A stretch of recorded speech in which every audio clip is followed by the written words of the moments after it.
Hi, this is Jeremy from Eastfield College again. I've got my M5OD apart here, and I'm going to walk you through how to do most of the inspection stuff on this transmission. Now, going through the service manual on this transmission, we don't get a lot of specifications for inspection procedures.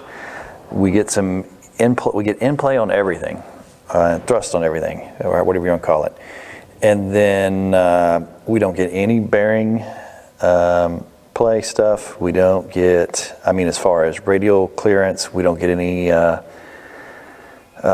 race diameters, any of that garbage, but I'll show you how those tests would take place. We do get how to measure the shift forks against the sleeves, so I'll show you how that works. And then we'll walk through as much as I can think of on what you would normally inspect on a manual transmission. Typically transmissions are torn down. The most common thing you see is synchronizer failure, and it's designed to wear, so it's not a permanent thing. Synchronizer, if driven long enough, will wear out. If you drive it gently and don't beat on it, they'll last a really long time usually. If you drive like a teenager, they can last minutes if you want. Just depends on how hard you want to beat on this transmission. So let's talk about how to inspect the synchronizer. And I'm going to show you what comes in a rebuild kit, and to let you know what I would never really inspect, and then we'll talk about which of those things I always inspect. So let's look at a rebuild kit first. This is a pretty normal rebuild kit right here. I've got a set of blocking rings or the brass for the synchronizers. That's the most common wear item. We've got all of the big bearings for the shafts, plus we have the pocket bearing and a thrust bearing for the input shaft. We've got shifter bushings, plugs for the shifter housing, the shifter gasket. We have all of the seals for the transmission, gaskets and things, and that's about it. Sometimes you might find a kit that has keys and springs, which I like to do those just because. You'll notice that these cage bearings, none of these cage bearings come in that kit. I've never put in a kit that came with these. And this transmission doesn't even have an inspection procedure for them, which is awesome. It says to check, make sure they look good. Yeah, okay. They look great. But let's go through, start with synchronizers. All right, the normal way to check a synchronizer is with feeler gauge. So I have a male cone right here on the gear. Okay, I have a female cone inside the synchronizer, and they fit on top of each other. So when we shift gears, the goal of this brass or blocking ring is to get the speed gear, the cluster shaft, and the input shaft, and the clutch disc up to the same speed as the output shaft, whether it's up or down. So we start to put pressure on here, and that cone creates friction. When I push down, I can't turn the cone. If I just rest it on there, it'll spin. But as soon as I start to push, it creates friction, and it locks onto that. It should never lock. It should just spin. If you push too hard, if you miss a shift and bang a gear and it won't go in, and then you just can't get that gear in to go in until you try a different gear, that's when you push the cone too hard and it actually does lock on the shaft, which is not really healthy for it. That's a good indication that your driving sucks. So as this cone wears, it goes further and further down this gear. Now then, you'll notice there's a gap right here. And we can measure that gap with a set of feeler gauges, and it's a pretty good sized gap, so you're gonna have to stack feeler gauges. And you stack them up and measure them until you figure out what that is. Comparing that to specs is a waste of time if you ask me, because my rebuild kit comes with new cones. When I put or new blocking ring. When I put my new one on, I dang sure better have a gap there. If not, the gear is worn. I've never seen a gear worn on the cone section, but it could happen, especially if you had a metallurgy issue in the forging or casting or however that gear is put together. So that's typical way I want to inspect it, a brass or the blocking ring or synchronizer, whatever you want to call it. Number one, I check this every time. You probably didn't see me when I popped the cover off of this thing. First thing I did was I start pushing these guys around because I want to see who's worn out and who's not. If one of these is worn out, that tells me right away I found the problem with this transmission. I don't have to dig too deep. Also, if one of these is worn out, this guy locks into this sleeve like that. So what I want to make sure of, if the synchronizer was bad, somebody's been grinding gears. And when you grind gears, this is what's actually grinding, these little dogs where it meets the sleeve. So these dogs, I've seen these dogs completely ground away where it wouldn't go in the gear anymore, which is kind of cool. But yeah, so when you grind gears, you don't actually grind the teeth of the gear. These are in constant mesh with the cluster gear.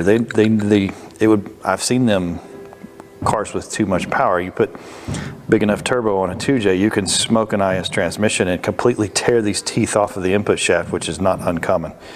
And it's kind of cool looking too. I've seen it happen to fifth gear and some transmissions. So, but yeah, that's not from shifting. That's just from too much torque.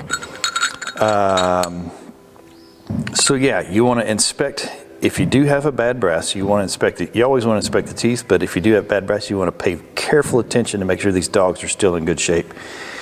And the mating surface inside the sleeve, you want to make sure that it is in good shape. Now then, this one has some indentions in it. I don't know if you're going to be able to pick that up on the camera or not, but they've got little slots because these dogs are not perfectly square, and they actually sit in there in a fashion so that when it's under load, it doesn't want to shift out of gear. And that's normal. On a Toyota transmission, they look like little coffins, which is kind of cool. But so that's inspecting synchronizers, inspecting sleeves, and that part. Let's look at inspecting the sleeve where it meets the shift fork. So specifications in this transmission say you're to shove a feeler gauge down in between the sleeve and the fork. If you'll notice, the fork has a lip right here, and a feeler gauge can't get down in there. I have some thin ones that I've made up for doing motorcycles, valve adjustments, and I can kind of sneak them in there on this one, but the odds of somebody having those is pretty slim. There's a much easier way to inspect this. Take your dial caliper, zero it out, measure the inside of this guy, which I have got 396, 397. Okay. Then I'm going to go over here and measure my fork, which is 390. So that's 7 thou clearance. That took seconds, and I didn't really have to work hard to pull that off. And 7 thousandths is not scary.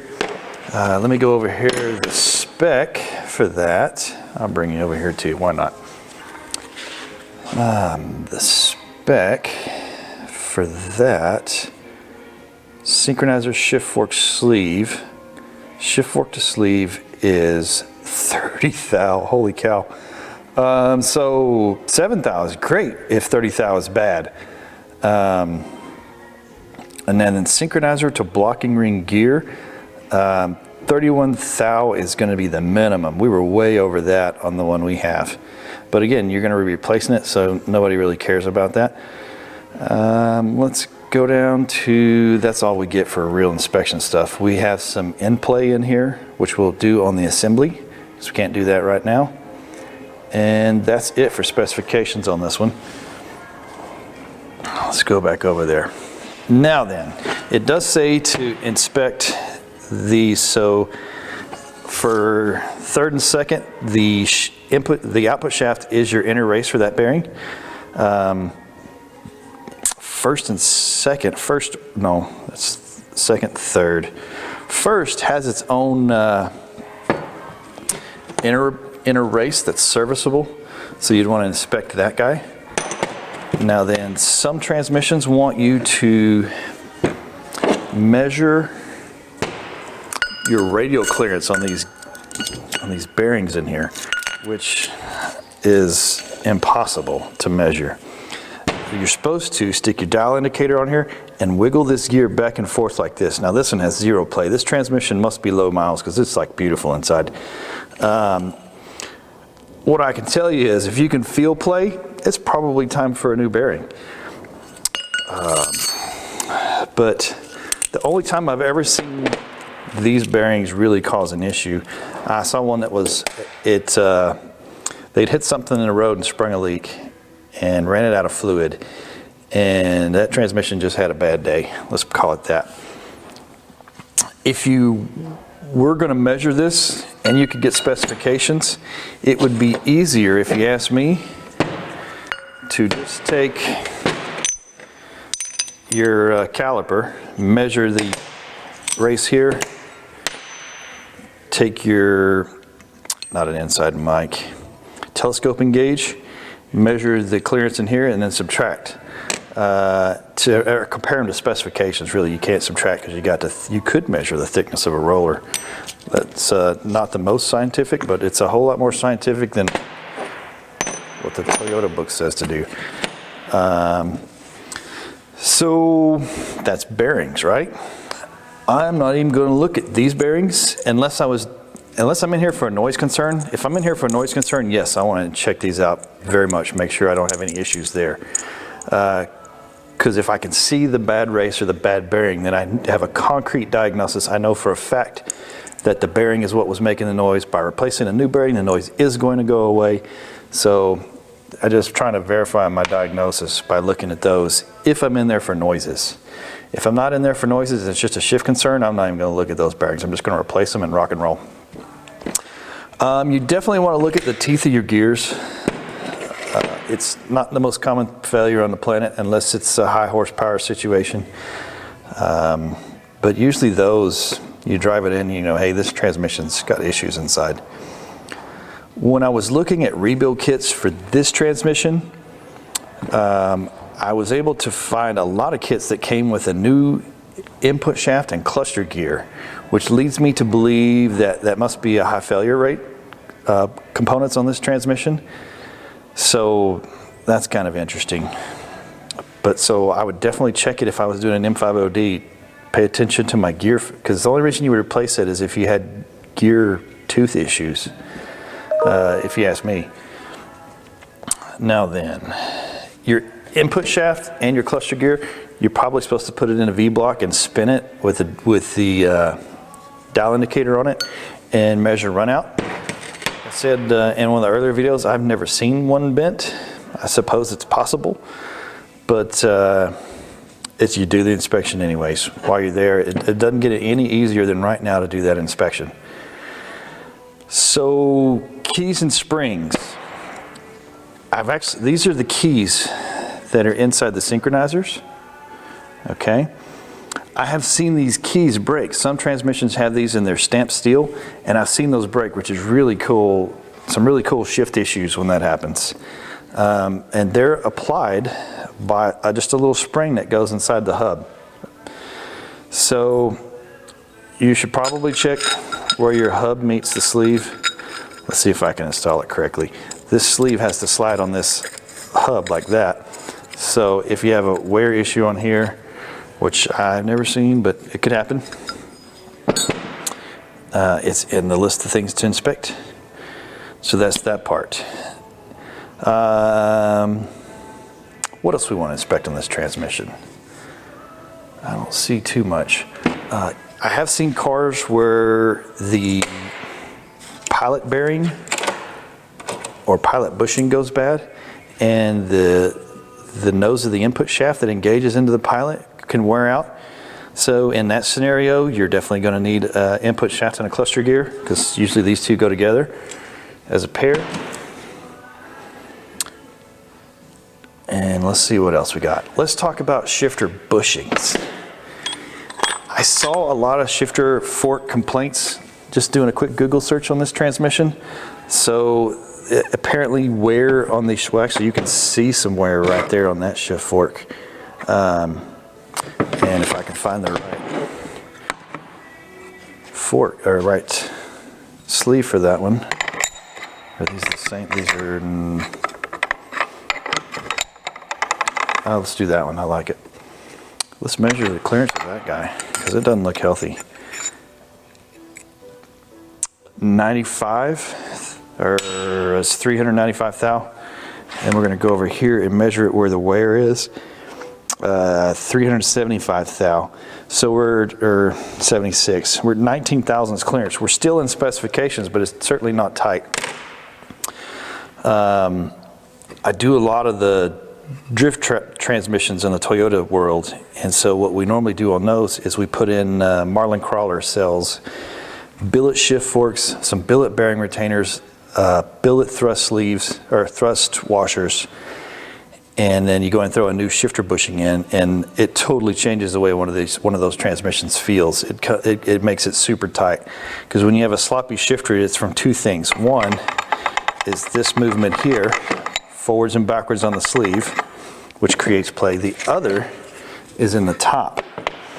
Now there's actually a bushing that's serviceable in the top of this transmission. This is your shift arm that goes down into a hole, and there's a little round bushing in there that matches this cone. And play this way or this way with that cone can cause really sloppy shift feel. The shifter can have a lot of play in it itself. Now this guy is serviceable. If you'll notice, the pins that they align the shift arm, they're peened in. So those four little corners where it's got a little, they drove this pin in, which is almost press fit, and then they took a punch and peened those. In order to replace this bushing, you have to knock them out. So I'll see if I can't knock this one out on video without setting the world on fire. And we'll replace, I'll take out that bushing. It's the best angle to see what I'm doing is right there. I'm going to take a punch and a hammer, and I'm going to drive this pin out. See how that pin's starting to come out there? I'm going to grab it with a pair of side cutters here, pull it out far enough that maybe I'll get access to this bushing. Be nice and come out of there.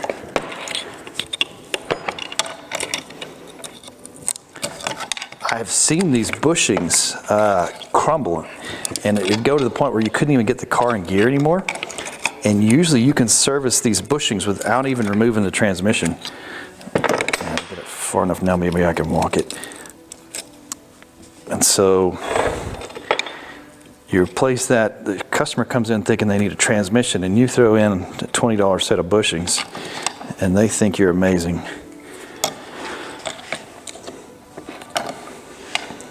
This one here is filled with enough crud that it just doesn't want to jump out of there. Of course, it doesn't have much wear, so it still fits nice and tight.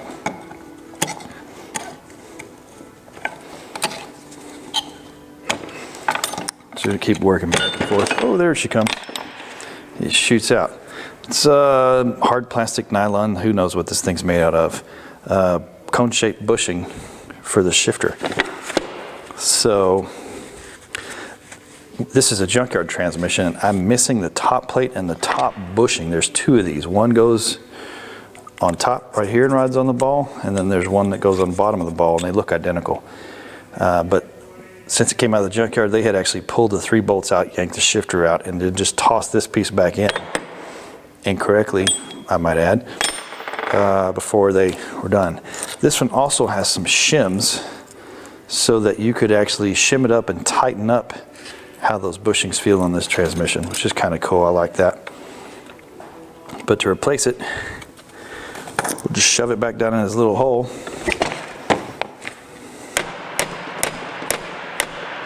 And drive my pins back in.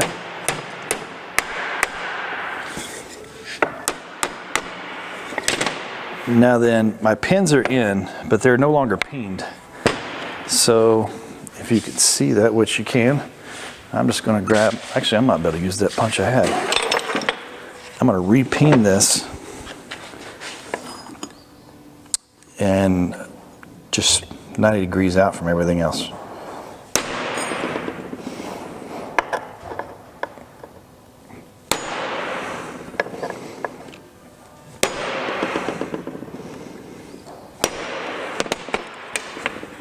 All right. So you should be able to see the old pins, which were nice and uniform because the machine did it, and you can see my new ones where I came down and I smashed the aluminum over the top of that pin so that that pin can't vibrate out. And so that's what it would take to replace those bushings if you were going to do that. If you had to replace a fork, There's roll pins in several places in every one of the pieces on the shaft. Just drive the roll pins out, and then on this end, it actually has plugs, which is cool, a rubber plug. And once you drive this roll pin out, that shaft should come out. Be careful, because there's probably going to be some springs and balls in there. Yeah, you can see the bosses where they go. Inside this boss, on the back side of that, there's going to be a spring and a ball that comes out through these holes that act as detents to create the feel of this transmission. It looks like there's maybe another pair of them down here. These might be interlock pins, who knows. But there's going to be some springs and balls come out. There was nothing in the repair manual about how to service this, which is awesome. So if you have to do it on your own, you should definitely take some pictures and be careful, because springs and balls are going to come flying out. So that's that part. And I think that's all I have for inspection on this transmission. If I had a rebuild kit for this transmission, I wouldn't be scared to throw a new set of bearings and brass in this thing and call it a very nice, ready to run transmission for a truck that nobody wants. It's out of a V6 F-150. It's not terribly desirable transmission, but this one's definitely serviceable, and it's in pretty good shape. All right, guys, thanks for watching. There's links in the description about Eastfield College if you're interested in any of our automotive programs. There's links to T10 in there, and then also a link to Bishop International, who was kind enough to donate this transmission for us. So yeah, like and subscribe, and thanks for watching.